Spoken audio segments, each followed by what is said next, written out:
Good afternoon. My name is Katie Schaffer. I am one of the original members of the Healing Arts Commission here at St. Joseph Hospital. I am joined on that commission by Brad Coffey, Deb Dahl, Jean Dean, Mary Hollister, Kathy Lena, Mickey McDonald, and Jeff Wallstrom. We doubled the size of our commission during this past year, and now we feel we are a strong team of volunteers working on behalf of St. Joseph Hospital. Our mission is to provide uplifting art and music that promotes the well-being of St. Joseph Hospital's patients, their families, our employees, and all other visitors. Why healing arts? I like this quote from Desmond Tutu. It pertains, I think, to why having art in healthcare settings is important. He said, "We were made to enjoy music, to enjoy beautiful sunsets, to enjoy looking at the billows of the sea, and to enjoy looking at a rose that is bedecked with dew. Human beings are actually created for the transcendent, for the sublime, for the beautiful, for the truthful. And all of us are given the task of trying to make the world a little more hospitable to these beautiful things." If we can create artful changes in our hospital, research shows that we can greatly reduce stress and feelings of hopelessness. We can foster a sense of security and confidence in the care being provided to patients and their families. Many studies have shown concrete evidence that improving a healthcare setting with good lighting, views of nature and the outdoors, plus a full dose of the arts, is effective in improving the physical, emotional, and psychological well-being of patients, visitors, and staff. The Mona Blitz Art Cart was our first project when we began in 2015. It is designed to enhance and beautify the surroundings for inpatients during their stay. The first donation for the program was generously made by Sandy Blitz, Mona's husband. She had been a patient of St. Joseph Hospital and Hospice of St. Joseph the previous year. He was so pleased with her care, he wanted to donate something for the nurses and the patients to make their days brighter. Volunteers visit patients with an iPad that is loaded with images of all the pieces of available art. Patients choose a piece of art and the volunteer brings it to their hospital room. Sandy Blitz was indeed one of the first volunteers to take art to a patient's room. This program is now completely in the hands of the hospital volunteers who add art as needed according to the preferences they hear from the patients. Once the art cart was off and running, we moved to what is now the Sidney and Helen Epstein building. It was just beginning to be built at that time. The waiting room had been planned with space for art. That space has become the much beloved Gallery at 900, where we hang 4 art shows each year.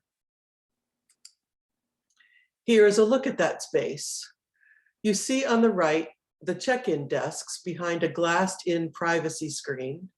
As you move around the scene to the left through the waiting room, you see in the background the large granite wall made by students at the University of Maine. And then in the center of the picture, the gallery wall is behind the chairs. When this building was designed, permanent artwork was budgeted into the design. The granite wall was made by Greg Ondo and students at the University of Maine.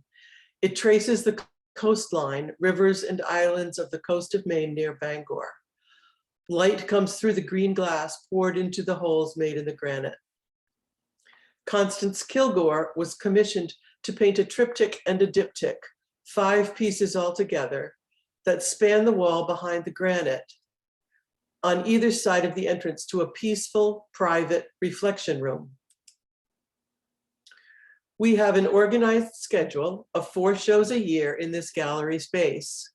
We select artists, visit their studios, and choose with them appropriate pieces to show. Viewers of the art can contact the artist if they wish to purchase a piece, and a percentage of that sale goes towards the healing arts at St. Joseph. Here is a list of the fine artists we have featured and of those coming up in the future. The next few pages display examples of some of those artists' works. Leanne Maloney, Ken Putnam, Maureen Egan, Nina Jerome, Martin Gallant, and Constance Kilgore, Gail Page, Jeff Wallstrom, and you can see Diana Young's show being hung in this picture. Eddie Harrow, a show of wood carvings, James Linehan, and Shalise Fiek. Rick Tardif, Clyde Folsom, and on the right, one of Robert Shetterly's well-known Portraits of Americans Who Tell the Truth, Margaret Chase Smith. Robert's show later this year will feature young women who have or are making a hopeful and inspiring difference in our world. When the Edward O. and Mary Ellen Darling building reopened last fall, redesigned by some of the same architects as the Epstein building, it became the first facility to be filled completely upon opening with art that now belongs to St. Joseph. We are delighted to feature the artwork of Diana Young, a Bangor artist. Her works are bright, lively, and happy pieces that look wonderful in this space. Diana graciously donated as many paintings as we purchased, doubling the number that we could display. She also has paintings on loan to us, currently hanging in the Breast Center nearby. Here is a picture of that new lobby, which has gotten good reviews, I understand. The back treatment rooms you see on the lower right feature many prints of colorful scenes of Maine by artist Catherine Breer. On the upper right is one of Diana Young's wonderful paintings. Bright and uplifting artwork hangs on the walls of the Breast Center, which is also at 900 Broadway. A number of these pieces are gifts of generous donors. The next space at 900 waiting for much needed art is the Infusion Center, currently being used for COVID testing. There, patients sit for long periods of time during their infusions. Something beautiful and interesting to take their minds off the time is what we are searching for. It is a larger task that we face at the Maine Hospital building. But when the Felician sisters designed the new St. Joseph in 1964, they already brought amazing art inside. The stained glass windows in the chapel were brought from Toleri's studio in Florence, Italy. If you haven't been into the chapel, I encourage you to go see the light coming through these beautiful windows and to see the lovely carved wood statue of Mary. As more spaces are renovated within the hospital, we update the art as well, keeping the same healing focus that we have used at 900 Broadway.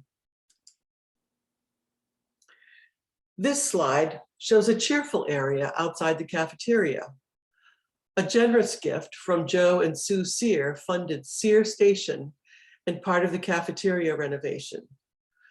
Sear Station features almost life-size photographs of school buses and children on their way to school. Those featured are children of St. Joseph staff members. We are currently considering other ways to brighten up this set of elevators on other floors in the future. When the cafeteria was redone in 2017, local produce and farms were chosen to be featured in that space. The photographs were all taken at the Common Ground Fair in Unity, Maine that year, promoting local farms and healthy eating. The lighting and colorful wall dividers were designed by Belfast Bay Shade Company and handcrafted in Waldo County. In 2018, when changes were made in the emergency department, we worked with the staff to choose an assortment of large murals made from locally taken photographs, mostly of Maine. They voted on 2 sets of photographs. One set was overwhelmingly their favorite. This added meaningful excitement to the space and also for the staff because they had a say in what was chosen for their work environment. New contemporary donor walls have been added to the main lobby and also to the breast center. Currently, the 4 priorities of the Healing Arts Commission are as follows. We will work to build awareness of the Commission's work and to increase support for the healing arts. We will develop and implement an art-specific facility plan that identifies priorities and includes a timeline. We will complete a comprehensive inventory of the art that we own at this time to guide our decisions with regards to placement, acquisition, and deaccession of art. We will put in place the necessary volunteer and staffing structure to support our work and accomplish our goals. We do have a vision for the future, that the visibility of our work and appreciation for its value will grow, as will donor support. That St. Joseph Hospital will be recognized in the community for its commitment to the healing arts and as a place people can come to see art, hear music, read poetry, and walk the paths of gardens. That patients will feel completely cared for in the well-kept and inspiring spaces that have been created. Recently, we have been raising about $10,000 annually from patrons of the healing arts in this area. In the beginning, we asked one person at a time to help fund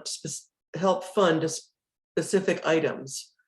But now, with this support in place, all our own art installed in the new Darling building was possible. There is an option for donors to give their annual gift to the Healing Arts Program. Also, donations made for the ornaments and lights of remembrance, the celebration this year is seen on this slide, are earmarked for our program. In the future, we will be looking towards raising $15,000 to $20,000 annually to keep up the gardens, update the art cart, purchase art and sculpture, play more music, and be able to add art projects for inpatients. All this to impact their healing and that of their caregivers and family during their stay. Up until recently, we have had members of the Bangor Symphony Orchestra playing music 2 or 3 times a month in the hospital. We have had to cut back on that for the time being and are working with Lucas Richmond and Brian Hendricks at the Symphony to find ways to provide music more economically. We are also in discussion with Husson University about the possibility of building a sculpture trail and labyrinth on the property between the college and 900 Broadway, creating a place for walking, running, and healing. On behalf of the Healing Arts Commission, I thank you for listening to this piece.